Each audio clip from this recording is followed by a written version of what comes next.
Keputusan yang dicanangkan oleh Menteri Pendidikan dan Kebudayaan Indonesia Nadiem Makarim mengenai isu penghapusan skripsi. Kabar yang dianggap menggembirakan untuk seluruh mahasiswa Indonesia kini seolah lenyap.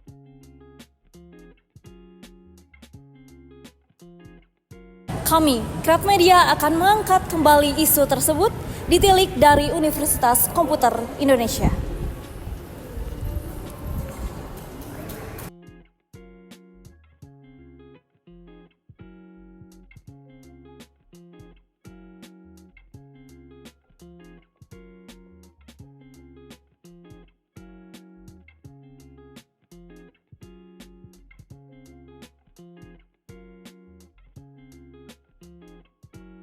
Ya, kalau menurut saya wacana yang dikemukakan oleh Kemendikbudristek ya, itu tentu ada pro dan kontranya pasti. Cuman kita harus melihat bahwa ini yang menyatakan bukan kewajiban, artinya tergantung kepada masing-masing universitas untuk memberikan alternatif ya. Jadi bukan menghapus ya. Artinya mengubah bentuk skripsi yang tadinya wajib boleh dibuat alternatif dengan membuat tugas akhir. Itu yang tercantum dalam Permendikbudristek nomor 54 tahun 2023. Jadi kalau menurut saya, kalau ditanya secara pribadi, saya agak lebih support kepada kebijakan ini karena memang menurut saya tidak semua orang bisa menyelesaikan skripsi dengan baik ya. Karena kita lihat banyak orang yang belajar hampir selama 3,5 tahun tapi kemudian terkendala menyusun skripsi, akhirnya tidak lulus ya. Saya bertahun-tahun jadi dosen, banyak sekali kasus seperti itu. Sehingga dengan dikeluarkannya alternatif ya, mudah-mudahan itu bisa membantu mahasiswa. Kalau di teknik industri sebenarnya mungkin bukan penghapusan skripsi. Kalau kami itu memberikan opsi kepada calon lulusan apakah mau menyelesaikan skripsi atau tugas akhir, karena di teknik industri itu namanya tugas akhir, atau misalnya dia membuat sebuah produk. Ya, masing-masing ada keuntungan dan kerugian. Kalau kita mau bahas dari sisi kerugian dan keuntungannya, keuntungannya tentu memberikan keleluasaan ya bagi mahasiswa, fleksibilitas yang sangat tinggi untuk mahasiswa agar mereka bisa menyelesaikan tugas akhir mereka sesuai dengan bidang mereka, kapasitas mereka.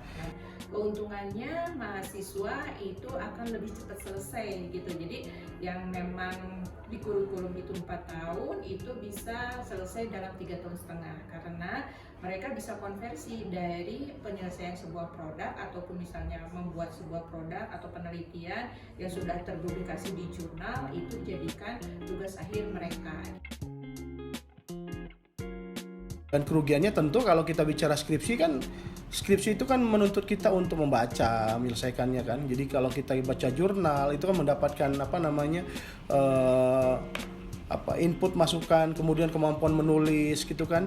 Sehingga orang bicara mengenai penurunan kualitas jika misal tidak mengerjakan skripsi karena apa?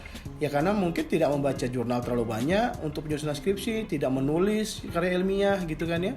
Namun itu semua kalau memang kita bersepakat untuk membuat ini menjadi sebuah yang bukan yang wajib, tentunya ada alternatif-alternatif lain yang bisa kita lakukan kepada mahasiswa ketika mahasiswa memilih melaksanakan tugas akhir. Misalnya kita diperkuat dengan KKN misalnya, karena kan tidak semua prodi itu memiliki KKN ya. Sekarang itu apalagi kalau di kita ini di LDT 4 ini, LDT 4 sangat aktif bahkan menjadi proyek percontohan untuk KKN tematik ya.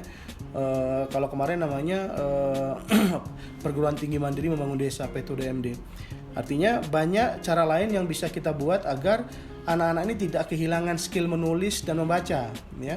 Nah, tentunya dengan membuat karya tulis ya tugas akhir itu ya tugas akhir yang memang benar-benar sesuai dengan kapasitas mereka di prodi mereka gitu ya. Nah ini kalau saya jujur ya di Unikom ini saya sendiri belum mengetahui apakah prodi-prodi sudah melaksanakan ini gitu ya. Karena kalau di prodi saya itu masih skripsi kita kerjakan semua. Di komunikasi saya nggak tahu apakah sudah dimulai pemilihan itu atau menurut saya masih skripsi kayaknya semua ini ya. Karena kalau misalnya sudah diberlakukan baru mungkin bisa saya nilai efektif atau tidaknya. Tapi kayaknya di FISIP sendiri belum ada yang mulai nih gitu ya, sehingga saya nggak tahu efektif atau tidaknya. Tapi kalau dari semangatnya tentunya kita ingin membuat mahasiswa itu lebih fleksibel, ya mengurangi mahasiswa abadi ya tadi ya, karena banyak orang mahasiswa tuh merasa kuliah itu pas ngerjain skripsi baru ngerasa hidupnya susah itu. Tapi kalau misalnya belajar mah ya karena ini pas skripsi, maka orang bilang skripsi itu kan karena katanya susah gitu. Padahal kalau dilakukan dengan baik sih dengan proses bisa. Cuma tadi memang banyak juga kejadian saya sebutkan tadi kan, sehingga ada yang menghambat nih. Meskipun IPK-nya bagus, tapi terkendala dalam menyusun skripsi. Jadi tidak lulus juga gitu. Memang dari sisi itu kan tidak fair gitu. Bahwa kemampuan seseorang untuk lulus disyaratkan dan diwajibkan harus menyusun skripsi, dan dia tidak kompeten dalam menyusun skripsi itu. Padahal di dalam proses perkuliahannya dia baik, bahkan sangat baik gitu. Jadi saya belum bisa melihat efektivitasnya karena memang di FISIP sini kayaknya belum ada kita menggunakan pilihan ini. Kita masih skripsi semua. Ya kalau saya karena ada di Prodi HI, kalau saya melihat sih mahasiswa yang ada di prodi kami tentunya dengan proses bimbingan, dengan proses penelitian, kita memang memaksimalkan skripsi itu. Tentunya yang paling utama adalah diselesaikan itu dulu ya, diselesaikan dulu. Jadi skripsi yang baik itu kan skripsi yang selesai ya. Jadi mau sebagus apapun judul kalau nggak selesai percuma gitu ya. Jadi kita membimbing untuk menyelesaikan. Nah tentunya dalam proses itu kita memberikan banyak masukan. Permasalahannya misalnya kayak kemarin ketika COVID gitu kan, itu kan kesulitan untuk mencari tempat penelitian ya, sehingga akhirnya penelitian lebih bersifat daring, interview juga bersifat daring. Ya mungkin tidak mengurangi esensinya, tapi mengurangi kalau kita bicara aura penelitian itu agak berkurang. Kalau zaman kami dulu kan, ya kan kita benar-benar harus datang gitu ya, wawancara, interview dan segala macam. Nah kemudian ini kan agak berlanjut nih, meskipun COVID sudah selesai, ya kan biasanya kan anak-anak ngambil mudahnya gitu. Jadi ingin interviewnya juga versi daring gitu kan. Kadang-kadang kemudian yang paling disayangkan itu adalah cepat menyerahnya. Ketika tidak ada narasumber yang bisa dihubungi, akhirnya mereka ya rata-rata kembali kepada literatur, copy paste dari yang namanya sumber-sumber internet, kemudian juga merujuk pada website yang ada. Itu tidak dipersalahkan, tapi kan itu bisa kita cari data yang lebih valid gitu ya. Tapi ketika kita bimbing, maka kita membuat skripsi ini minimal menjadi skripsi yang berkualitas. Jadi kalau menurut saya apa yang dibuat anak-anak saya itu adalah hasil maksimal yang mereka punya ya. Dan indikator maksimal itu kan setiap orang itu tidak sama ya. Jadi maksudnya kita tidak bisa membandingkan ini bagus karena apa? Yang penting mereka sudah melaksanakan itu dengan baik karena melewati proses yang sama hampir 1 semester kalau di kita ya, untuk menyelesaikan itu. Jadi ya menurut saya baik, tapi kita mungkin harus lebih meningkatkan lagi kualitas skripsinya. Apalagi kita di ilmu sosial, di HI itu banyak perdebatan. Karena apa? Kalau kita bicara dalam konteks tradisionalis versus behavioralis itu dari konsep metodologi, kita ada 2 pilihan. Kita mau benar-benar purely kualitatif atau mau kita mix dengan yang namanya kuantitatif. Ada data angka mau kita gabungkan di sana. Karena apa? Yang paling penting dalam penelitian adalah mencari validitas dari hasil temuan-temuan penelitian kita. Itu. Untuk kualitas sendiri, kualitas lulusan dari Prodi Teknik Industri ini alhamdulillah sekarang sudah bisa bersaing ya secara nasional maupun internasional. Ini terbukti dengan banyaknya lulusan kami yang memang diterima kerja baik itu untuk multinasional ataupun internasional gitu ya.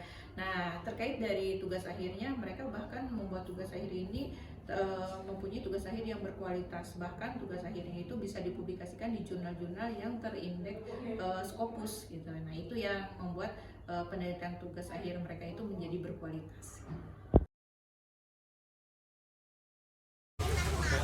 Jurusan apa yang Anda ambil?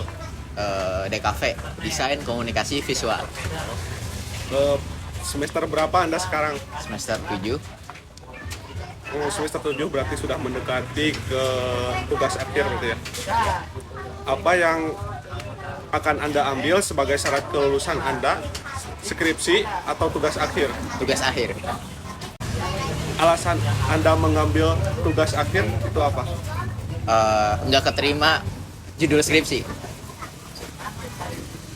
Bagaimana persiapan Anda dalam menghadapi tugas akhir tersebut? Persiapan untuk TA udah sekitar 80%, tinggal eksekusi ke karya. Apa saja kesulitan yang Anda hadapi dalam menjelaskan tugas akhir dan bagaimana Anda menghadapi kesulitan itu? Kesulitan paling utama itu adalah menjaga mood ya. Buat ngatasinya ya paling nongkrong, main. Gitu aja. Apa langkah selanjutnya setelah menyelesaikan tugas akhir Anda? Wisuda. Ya, pasti sudah. Adakah manfaat yang didapatkan dalam menjalankan tugas akhir Anda? Bisa dipakai sebagai portofolio.